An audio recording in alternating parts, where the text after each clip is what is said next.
Hello everyone. So it's a crisp 50 degrees in the shop today. It was supposed to be 80, but it's overcast and it's just one of them days.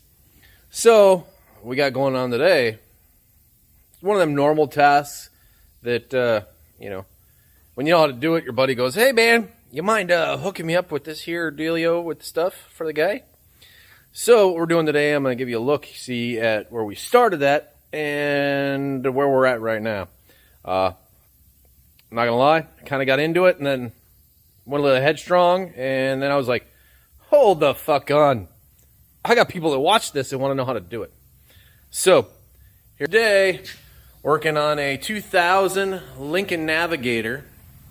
All the parts here are going to be the same on your F-150s, F-250 light bodies, like what I have, that black one I got outside, and your Expeditions. Obviously, your heavy-duty F-250 is going to have a solid front axle or a different suspension system in the front. But on the Excursions, the Navigators, on the Expeditions and the Navigators, they're all going to have the same front end style. So first things first, you're going to jack your front end up. Make sure you set it on jack stands, and you wheel chalk your back wheel so that it can't roll. So on these have got upper and lower control arms. So here's your upper control arm. We're going to be changing that out today. Inner tie rod, outer tie rod, lower ball joint. We're going to end up changing that out. Also CV axle and your front wheel hub. So where you're going to start at, you take your wheel off. You're going to remove this bolt here that holds the entire brake caliper assembly and the one down here. That'll take your caliper off. Then you're just going to hang it up over here. I'll show you on the other side where I've already gotten that done. Then you're going to come in, take your rotor will then be able to come off. You set that to the side. Now, me personally, I like to be able to have a little bit of flexibility, so I'd pop my outer tie rod loose, leave the nut on the bottom. Inner tie rod, pop that out, and you can see where the boot's busted and letting grease out. Same thing on this one. You can see the split right there. So, since we got it up and we're going to be changing CV axles and front hubs, the gentleman was like, all right, go ahead and do it all so that he's got a good front end, because when they're cracked like this, it's just going to let dirt inside of there and just wear these out. They're not actually that bad right now. They've got a little bit of play. And what you can do is, with your wheel on, you can actually grab your wheel and wobble it, and you'll watch this, and you'll see these two parts adjust, and they'll slide this way, and this shaft will stay stationary. This is connected to your control or your pitman arm right now, which we're changing those out, and your idler link or idler arm or whatever they call the other part. So anyways, once I pop this loose and that loose, there's a little trick that I like to do. So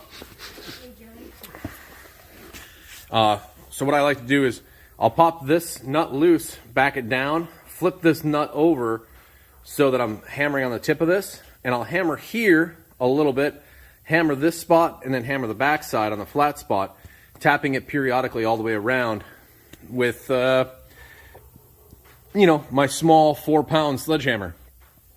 And then on the same thing on this one. Now, what you may end up having to do is, if you're doing this in the shop at your house and you can't get these loose, if you're replacing it, it's not going to be a huge issue. If you're trying to get it apart to save it, if you're just trying to take this off, then you're not going to want to do this. But I have what's called a pickle fork. I'll show it to you on the other side. But you basically it's just a fork that goes like this. You push it in here, you hammer it in with a big sledgehammer, and it puts tension on this and splits these apart. So by splitting them apart, you can obviously take this out. Once I got that out and this one right here off, what I did is on the back side here, let me move my light for y'all. So if you look at the back right next to the CV axle, there's these bolts that are right here. There's another one right down there on the Fords, and another one, I can't tell if you can see it, right next to that caliper bolt that you're going to take out. Right there is the other one. So it's 3 on these. Some of the Chevys have 4 bolts. What I do is I crack that loose, just track them loose. Then I come out here, pop this, take your cotter pin out, and I believe that's a 35 millimeter nut. You put your impact on it, zip it off. If you're replacing your CV axles, those come with replacement nuts. If you're not, then Ford recommends you never reuse them because they're a specific torque nut. I believe it's 225 foot-pounds is what you torque it to. They don't like you reusing them. I have reused them before. If not, they're about $6 from Napa. Most of the time they have them on hand. It's not a huge issue. But you zip that nut off there and then just push back on this and it should slide back free. If it doesn't, the reason that we've loosened this up is by moving this hub around. Sometimes we can work that CV axle out. Then I'll go ahead and take my 3 nuts out of the back side here, pull this hub out. If I have to, I can tap this back while I'm doing it. Sometimes there's a lot of rust, like you can see all the rust on this. Sometimes the hub assembly, it's inside of here, is actually rusted to the main upright, and it can be kind of fun to get that loose. So once I have this hub assembly out and the CV axle is just sitting there, then what I'll do is I'll take my top nut right here loose so that it's backed off to where the castle piece is actually below this, but the nut's still holding on to it. Then I'm going to tap on this piece here, tapping up right here, tapping on the front side back here to try and get it to separate. And then once I get that to pop loose, you're going to notice that there's tension, because on all the Fords that have the suspension, your torque bar, or I can't remember what they actually call it. It's a specific kind of spring, but actually it's a torsion bar. That's what it's called. Torsion bar. Right there is actually your spring. Colton, excuse me, bud. I'm making a video. That's my child. And so what you're doing is that torsion bar is going to continue to pull down on it. Now on this, it's got air ride suspension, so this helps air level and an air shock. So it doesn't exactly. Hold on.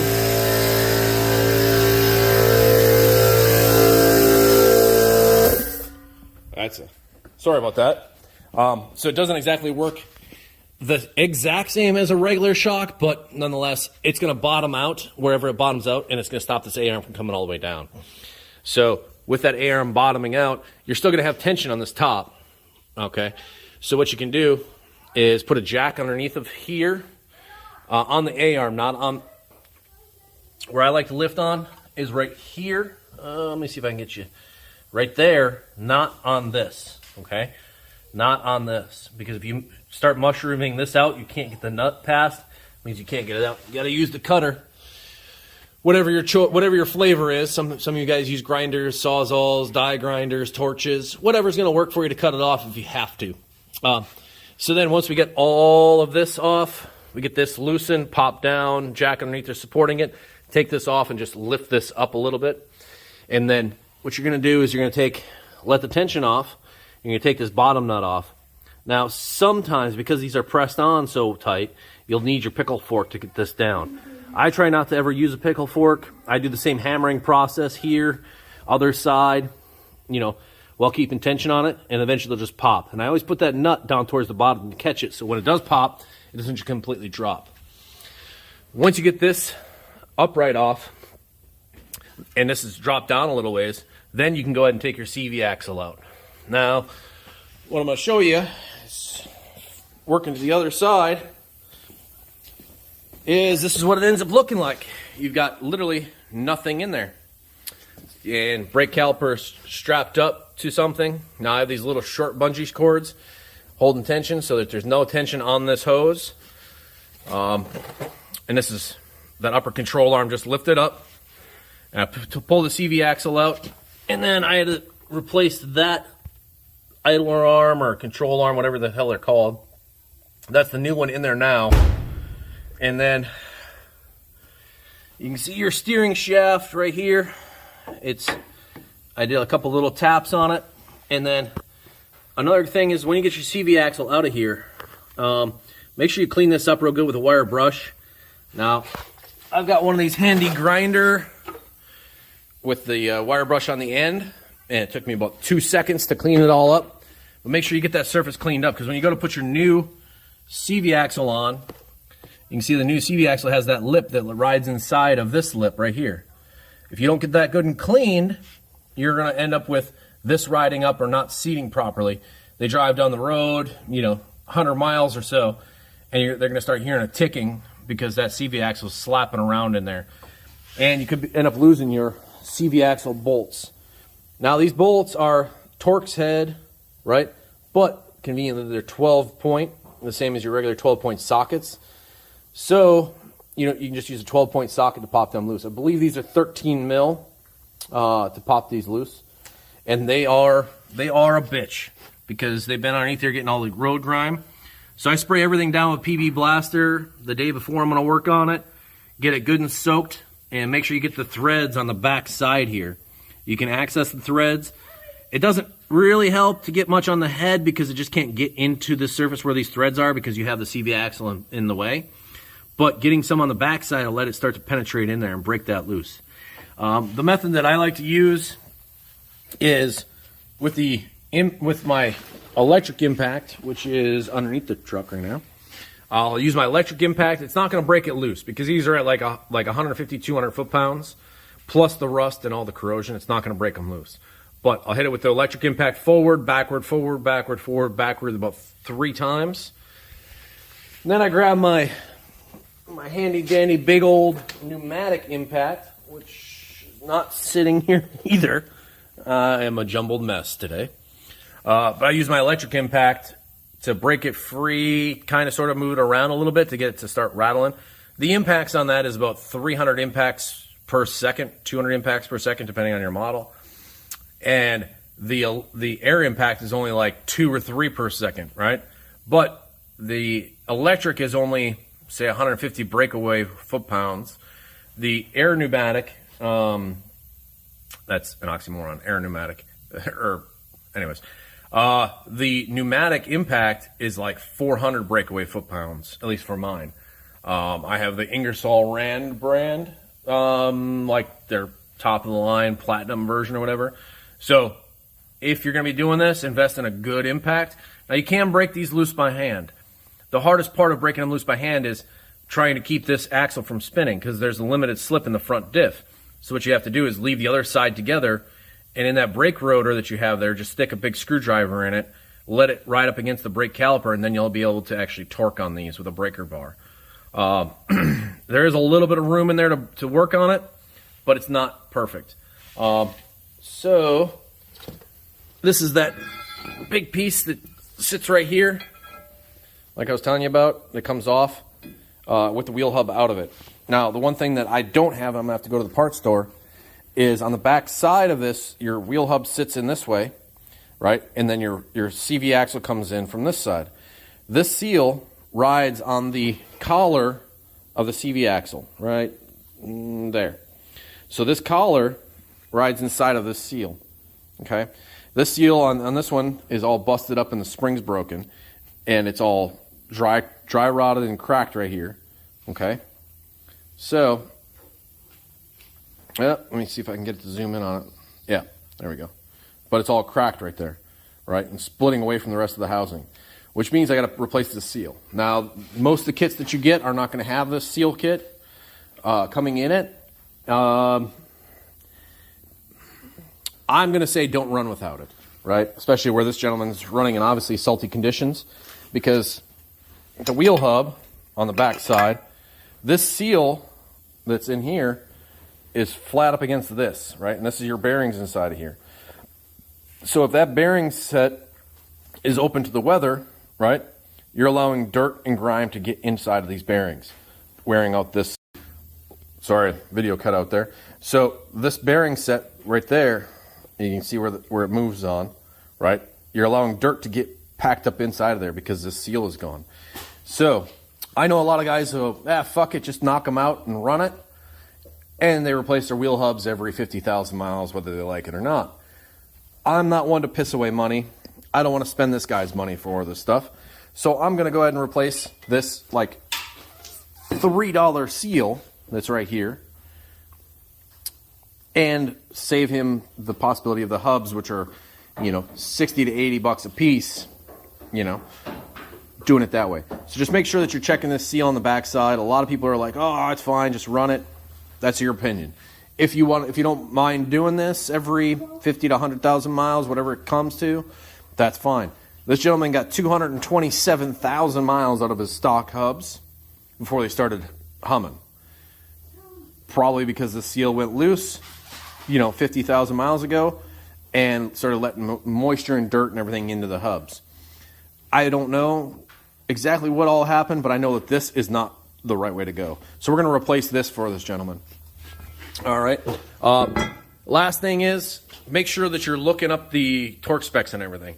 Specifically, your CV axle bolts here, connecting to that drive shaft that's coming out of your differential, and your axle nut, right, the one that's on here. The reason that this is probably the most important thing you torque on this is if you improperly torque this nut, right, which pulls this surface up against the bearing housing, this pulls that up against it, right? If you go over torque, right, which I believe is 225 foot-pounds, okay, what happens is you're either squeezing the bearings too tight, which causes heat and makes them wear out prematurely, or you're leaving them a little bit loose, right, which will also cause the bearings to fail prematurely. These bearing sets, like this, usually will come with a torque set that they require for them. Like I said, I believe it's 225 is the generic Ford, you know, straight from Mopar. Aftermarket, I believe these are also 225. I'd have to look at the spec sheet again. In the box that they come in, they're going to have a spec sheet. Let's see if we can take a look at it real quick. All right.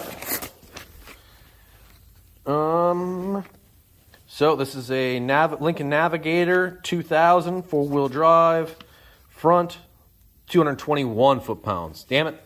I was off by a little bit, but that comes right in the box usually, because that is the most important thing you can do on this swap, or on this maintenance procedure. So the thing that I've been struggling with, let me throw a shout out to Detroit Axle and Torque. So these are the two brands that I like. They're really well priced.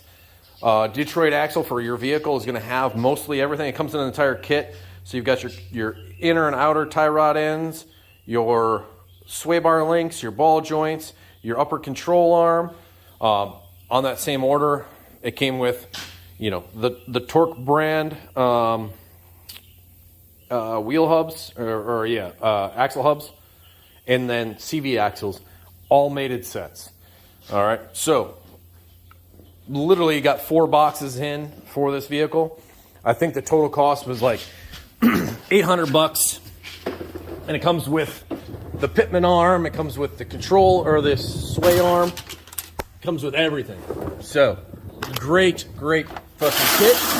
So just want to give them a shout out.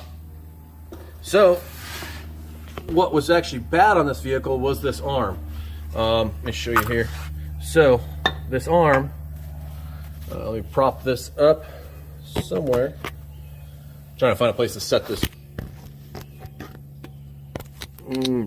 Turned around on me. Nobody wants to see me. I want to see the part. Yeah, you're gonna have to look at me. But what the problem is this is mounted to the chassis, right? And this is controlling your steering. But I don't know if you can see it, right? You see the movement in there? This joint right here has a lot of slop. It's got a grease zerk on it, but there's literally no grease coming out of it. It's all rust falling out of it. So somebody hasn't been greasing it. And I'm not sure if you can see the deflection in there, but that little bit of just my hands just letting gravity help it up and down, right, is what's going to cause you so much play in the steering. Because this is only going to telegraph into your axle, into your steering arms, and multiply as it goes down the line. Every joint having a little bit of play is going to become where this gentleman's tires have worn out in 10,000 miles because of the play. The other thing that we're working on is around is this pitman arm, all right, or steering arm, okay? So on Fords, it's a real fun process because it's pressed onto that tapered spline shaft. Now, normally you'd be able to get a puller in there, right? But Ford, in its infinite wisdom, puts a fucking plate there. So you can't get the proper puller in there. You don't have enough room to try and get it in there. Or even if you could get it in there, you can't tighten the puller properly. So you're never supposed to put tension on, put the light up in there. You're never supposed to put tension on the housing pulling this shaft down because the bearing set that's inside of there. So you're kind of screwed on this. So you have two options. One, you can take a punch and beat the piss out of this to get them down, but you're always putting that tension up on the bearings inside of the housing. Or you do what I like to do, and I take a fucking blowtorch to this, or a propane torch, whatever, heat this part up, right? Now you have to be extremely, extremely, extremely, extremely cautious, because right here is a brake line. Right here is an ABS line. This has got wires inside of it. Inside of here is a seal, right? And you're dealing with plastic spacers and all kinds of rubber and plastic and dripping oil and everything else down here. So you're not trying to get this cherry red. You just want to heat this up maybe 10 degrees different than this part so that it'll start to kind of expand a little bit. And this may take you 3 or 4, maybe 5 tries to get it to expand out and separate. And then you're just going to give it love taps around the edge with your small ball peen or your small roofing hammer, trying to tap this here, right? You're not hitting it like a, sorry, video keeps cutting out. So you're not trying to hit this like you're at Chuck E. Cheese trying to hit the whack-a-mole. You're just literally just giving it, like I said, just love taps. Not, it's hard to quantify a tap in words of what a love tap is versus a, smashing skulls or whatever. But I'm using literally a 1 pound, maybe 2 pound ball peen, hitting it similar to that, right? Just enough to get some vibration going on in here. So between the heat and the vibration, it'll finally break loose. Every now and again, I'll give it a love tap on this side and this side just to see if it'll work down. The other thing that you can do, once you have this heated up, right, is you can grab your shaft up in here where that ball joint is, and you can just literally working it up and down like this, trying to wiggle it, right, while maybe putting a screwdriver in here trying to pull down on it. You're not trying to pry a ton of tension on this because you don't want to mess up the seal inside of here or the bearings in this shaft or the bearings in the very top, because then you're replacing an entire steering gearbox, which this part is about $25-30. This part is about $800, maybe more. So don't mess that up. The other thing that I do is once you get all these parts ready to go in, make sure you put your grease zerks in, especially this one where it's in a tight space. I put it in beforehand. This one, same thing. And it's real easy to tell the difference between your control arm or your inner tie rod and your outer tie rods on these. They'll look exactly the same. They function almost exactly the same. The parts are probably machined almost exactly the same, but the difference is, I don't know if you can see it or not, the grease zerk for this one, right, is going to be right here on the top. The grease zerk for the inner is going to be in the very back. I can't tell if you can see it or not, but you see right there, that's the grease zerk. Sorry, it's not zooming because I only have one hand holding the camera and one hand holding this. But that's the grease zerk for the back side of this. So that's how you can tell the difference on these. Anyways, I'm going to get back to it. Try and get this out of the shop today. Do a little rotate on the tires. The reason we're rotating the tires and the reason that we're doing all this extra work is, like I was saying, the gentleman's tires were worn out. So let me show you what we got going on real quick before I let you go. So on his tires, you can see you got decent tread. He already knows he needs to replace them because there's almost no tread on the inside here. All right, the middle, real good. Like if you run your hand over it, it's got high and low spots in here called cupping. On this side, it's perfectly smooth, like there's no tread left, which would tell me that there's an alignment issue, right? Usually toe in, toe out, or camber. Your toe in So let me show you toe in. So this, say you're the front of the vehicle, or facing the front of the vehicle, and I am the vehicle. My front wheels, the front of the front wheels are the tips of my fingers, right? So toe in is the tires pointing like this as you're going down the road, right? So that's going to scrub off a certain spot on the tire. If you have one that's straight and one that's toed in, it's going to wear the outside. Damn video keeps cutting out. Sorry about that. So back to the toe, right? One wheel in, it's going to wear this tire out odd, and it's actually going to cause this wheel to cup prematurely. Same thing, vice versa, right? Now, camber is the same thing. So let's say, these fingertips are the front of the tires, right? And the tires are sitting parallel. This would be camber in, camber out, right? Then you also have caster. So caster is how it returns to the front. And that's whether your tires are more this way or more this way. That causes your wheels to return to center. So when you turn left, it'll bring it back to center, more or less, depending on how much camber or caster you have. So there's a calculation that your shop's going to go into. Usually they use a high-tech computer to do it on these vehicles. As soon as you do these ball joints, tie rod ends, any of these things, you're going to have to bring it to an alignment shop. When we get done with this, I'm going to show you a video here in a little bit of how to do a quick adjustment. And all I usually use is a level and a tape measure. That'll get you close-ish. Enough to make it from your house to the alignment shop to get them to put the precision tools on there. They're going to measure down to the 1/8 of an inch or 1/16 of an inch on every one of the measurements. And then they're going to raise and lower your vehicle, put suspension travel involved in it, to get it so that as you ride down the road, your tires are staying where they're supposed to go. It's parallel from each other, slight toe in, slight toe out, depending on camber, caster, and your vehicle's specifications. But absolutely important that when you get done with this, you get it close, run it to your alignment shop first thing, get them to knock out that alignment. So, saving your tires. I'm not sure where these videos are cutting out at or why, but I just want to let you know. I love you guys, and take it easy, and I'll get you more videos here shortly of how this process goes. All right, talk to y'all later.